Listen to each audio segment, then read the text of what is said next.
UGC के नए नियम क्या है कि लोगों में इतना आक्रोश है? आइए आगे उसके बारे में जानते हैं। यूजीसी के नए उच्च शिक्षण संस्थानों में समानता को बढ़ावा देने के नियम 2026 promotion of equity in higher education institutions regulations 2026 पर विवाद हो रहा है। इसके तहत SC/ST के साथ ओबीसी को भी जातिगत भेदभाव शिकायतों में शामिल किया गया है और हर संस्थान में अनिवार्य इक्वालिटी सेल होगा। यह 15 जनवरी 2026 से प्रभावी है। बवाल और गुस्से के प्रमुख कारण वाई पीपल आर एंग्री, सामान्य वर्ग का विरोध, आलोचकों विशेषकर अगड़ी जातियों से जुड़े संगठन का मानना है कि यह नियम एक तरफा है और सवर्णों के खिलाफ भेदभाव बढ़ा सकता है। दुरुपयोग की आशंका। आलोचकों का आरोप है कि झूठी शिकायतों के आधार पर शिक्षकों या छात्रों को बिना ठीक से जांच किए दोषी माना जा सकता है। सुप्रीम कोर्ट में चुनौती। नियमों के सेक्शन 3C को असंवैधानिक बताते हुए इसे अभिव्यक्ति की स्वतंत्रता और मौलिक अधिकारों का उल्लंघन माना गया है। व्यापक परिभाषा। जातिगत भेदभाव की परिभाषा को बहुत व्यापक और स्पष्ट माना जा रहा है। नए नियमों में क्या है? अनिवार्य इक्वालिटी सेल EOC। हर उच्च शिक्षण संस्थान में अनिवार्य रूप से इक्वल अपॉर्चुनिटी सेंटर होगा जो SC, ST, OBC, महिलाओं और दिव्यांगों की शिकायतों की जांच करेगा। जातिगत भेदभाव पर रोक।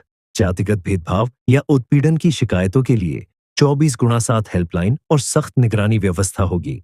जवाबदेही। नियमों का पालन न करने पर संस्थान के प्रमुख सीधे जिम्मेदार होंगे।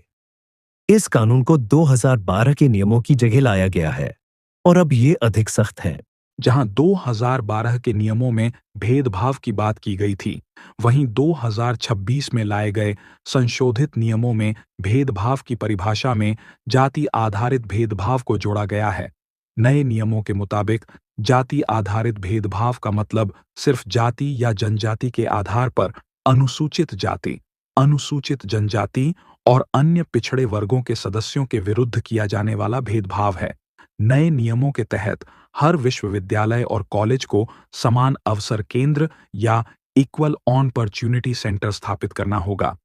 इस केंद्र का काम वंचित समुदायों के हितों से जुड़ी योजनाओं पर नजर रखना, छात्रों और कर्मचारियों को पढ़ाई, सामाजिक मामलों और पैसों से जुड़ी सलाह देना, परिसर में विविधता और सबको साथ लेकर चलने का माहौल बढ़ाना और जरूरत पड़ने पर जिला और राज्य की कानूनी सेवा संस्थाओं की मदद से कानूनी सहायता उपलब्ध कराना होगा।